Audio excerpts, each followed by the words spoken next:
Where in the world do you see rocks? When you're hiking on a trail, when you're walking down the sidewalk to your friend's house, in your backyard. Rocks are everywhere. When you pick up a rock, take a close look at it. Do you know what it's made of? What it's called? How it got that cool look? Well, there are more to rocks than you ever imagined. Welcome to the Rock Cycle. My name is Jewel, and today you're going to learn about how the rock cycle works. We will start on the structure of the Earth. Then you will learn what igneous, sedimentary, and metamorphic rocks are and how they tie into the rock cycle. Finally, we are going to work through the entire rock cycle. Let's get rockin'!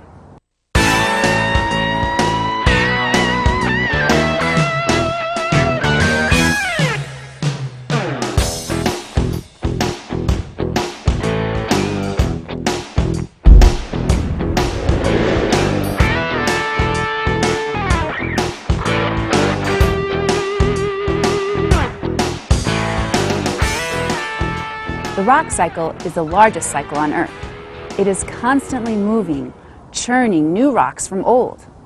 Just like the water cycle, where water is recycled over and over, the Earth recycles its rocks over and over. The cycle takes new rocks, breaks them down, deposits them into layers, and melts the rocks again into magma, where they are then made into new rocks. We use rocks to learn about the Earth's history and structure. This study is called geology. The word geology comes from the Latin word geologia, meaning the study of earthly things. In order to understand where rocks come from, we have to learn about the structure of the Earth. Earth's structure has many different layers, like that of an onion. Let's work our way from the inside out. At the center of our planet is an iron core consisting of two layers, the inner and outer core. The solid inner core is roughly the size of the moon. The core temperature of the inner core is estimated at 4,000 degrees Celsius, or 7,200 degrees Fahrenheit. Whew, that is hot. The next layer, at a depth of 1,800 miles from the surface, is the liquid outer core, which is also made of iron and is even hotter than the inner core at 5,000 degrees Celsius, or 9,000 degrees Fahrenheit.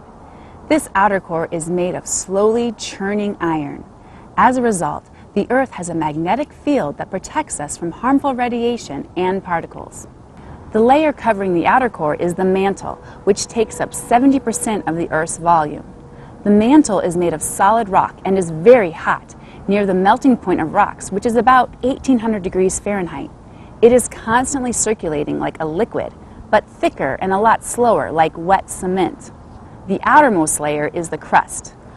The majority of the crust here is made of a rock called granite, which is hard and made of grains of other rocks. Now that we've learned a bit about the structure of the Earth, let's move on to the different types of rocks. There are igneous, sedimentary, and metamorphic rocks. Igneous comes from the Latin word ignis, meaning fire. Igneous rocks were once a molten material called magma. Magma forms miles below the Earth's crust at very high temperatures. When the magma reaches the surface, it is considered lava. Churning within the magma are gases that are under constant pressure. As gases escape and push the magma, they eventually find a fissure or a break in the Earth's surface, causing an eruption. The more gas that is released, the more violent the eruption. A great example is when Mount St. Helens exploded in eastern Washington in 1980. The eruption sent a gigantic cloud of superheated gas, steam, and ash into the air.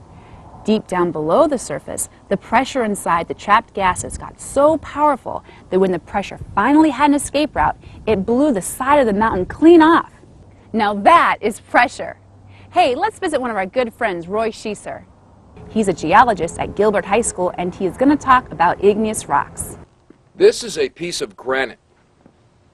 Granite is an example of igneous rock, one of the three rock types in the rock cycle, those being igneous, sedimentary, and metamorphic. If you look closely inside of an igneous rock, you'll find that it is made up of a bunch of interlocking crystals of various minerals. This specimen, which is actually a geode, have larger crystals which are visible to the naked eye. These crystals are evidence of atoms being arranged in an orderly fashion. This particular mineral is called quartz, which makes up a good deal of what's inside this specimen. Now, igneous rocks come in two different types. Those rocks which have crystal grains that are visible to the naked eye, and then those types of igneous rocks which have a smooth texture where the crystals are too small to see. The size of the crystals is evidence of whether or not the rock cooled underground or above ground. How do igneous rocks fit into the rock cycle? Igneous rocks are the beginning and the end of the cycle. As new rocks are formed deep inside the mantle, they eventually are forced up to the surface. Once on the surface, erosion starts to break down the rocks into sedimentary rocks. Sedimentary rocks are made from sediments, or deposits of rocks. Rocks on Earth's surface are eroded through different types of weathering, called mechanical and chemical weathering. Mechanical weathering breaks rocks down by physical means such as wind, frost, and plant roots. No chemical changes occur, just structural changes. Chemical weathering strikes at the chemical makeup of the rock. The main destructive agents are rainwater and substances that are in the rainwater, like carbon dioxide. These agents can dissolve certain kinds of rocks and/or rot the cements that bind the particles of other rocks. As these weathered sediments find their way through rivers to the bottom of the ocean, they start forming layers. As these layers build up over millions of years, they start compacting the layers beneath them. The oldest layer is on the bottom and the youngest on top. As these layers start to pile up, the weight begins to squeeze out any water. The minerals that have been dissolved begin to dry out and form natural cement that forms and hardens into sedimentary rocks. Tectonic plates float on top of the mantle. The plates can dive beneath one another. When the plates meet up, stress builds up and moves the earth. Now that we know a little bit about these layered rocks, let's learn about some different types of sedimentary rocks. Roy, can you tell us more? Now, sedimentary rocks are formed by the weathering, erosion, and breakdown of other rocks. That weathering, erosion, and breakdown of those rocks is what's responsible for the formation of the sedimentary rocks, one of which we can see behind us. Now, sedimentary rocks come in one of three types, one of which is called the clastic type of sedimentary rock. Clastic sedimentary rocks are formed by the accumulation of mud, sand, pebbles, and cobbles. This is an example of that type of rock. The other types of sedimentary rock are called biogenic or chemical. The biogenic and chemical form of sedimentary rock is formed by the accumulation of dissolved rock, usually underwater. Now, this example here of clastic rock occurred many millions of years ago when there was at one point a much larger mountain than you're seeing behind you at the present time. This mountain, which was behind us, was made of granite, and as that granite mountain eroded, large cobbles and boulders of granite accumulated at the base of the mountain at an angle. Interspersed with these cobbles and pebbles of granite were this red material, which is actually a red mud. As this material became buried, it underwent a process which we call lithification. Turns the sedimentary material into a rock. These deposits that occur at the base of mountains are called alluvial fans. So these are an example of lithified or rock turned into rock alluvial fans. Later, subsequent to the burial and formation of these, some tectonic or movements of the earth occurred, and these were lifted up to their current position. Thanks, Roy. Let's find out how sedimentary rocks work with the rock cycle. Once rocks have made their way to the surface, they are exposed to erosion where they are broken into smaller rocks. These rocks find their ways to rivers and finally into oceans where they start to build layers.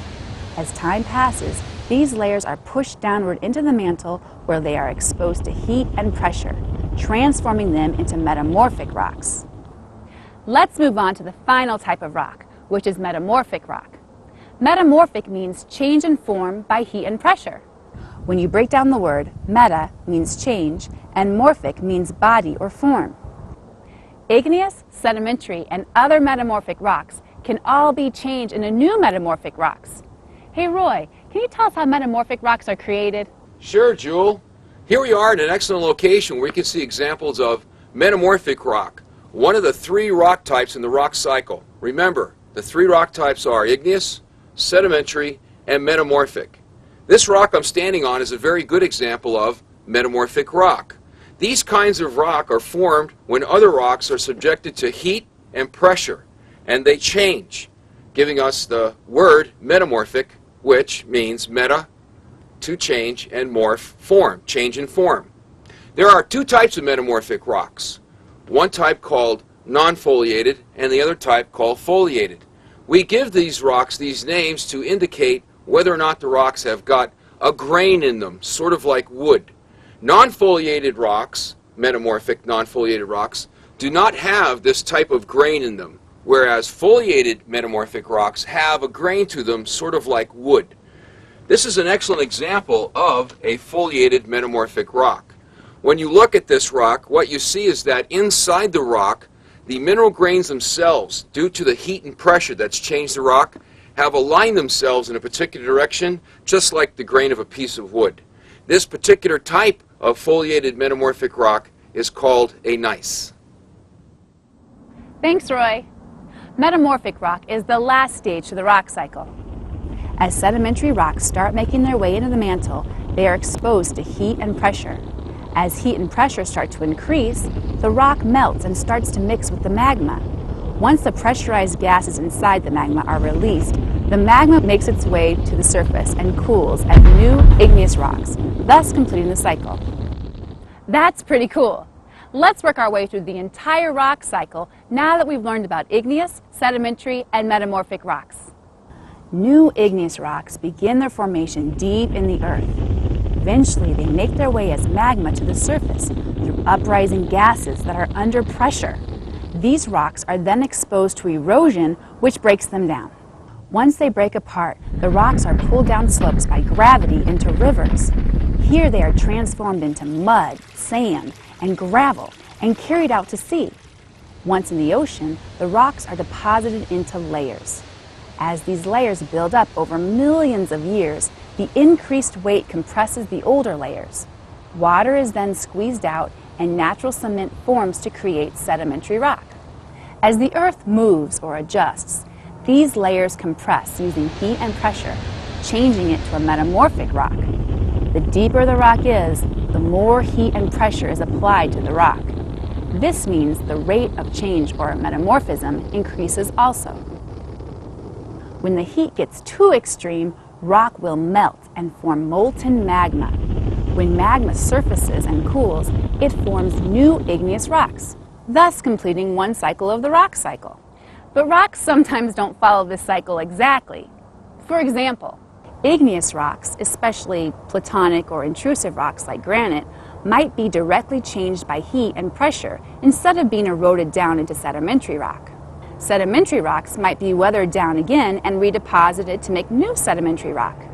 Metamorphic rocks might be pushed up to the surface and eroded away to make new sedimentary rocks. The rock cycle has many cycles rocks can go through, and no one cycle is more important than the other. It is simply a matter of chance on what cycle a rock will travel. The rock cycle is a natural process that has and will continue to turn out new rocks from old rocks.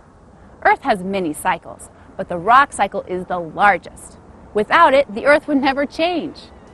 When you're out hiking, take a look at some of the rocks lying around.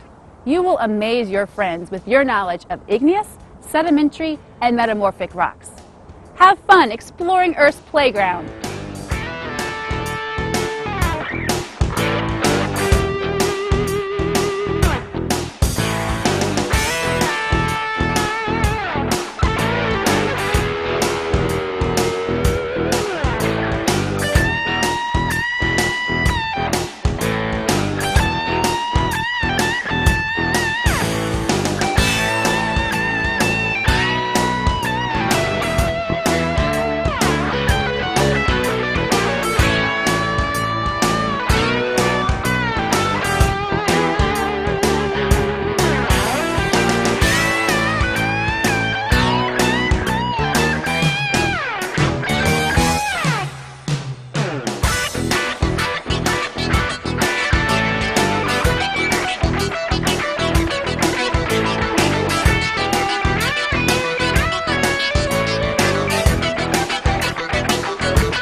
For more excellent videos, call us toll-free at 1-800-262-8837 or visit our website at www.teachersvideo.com.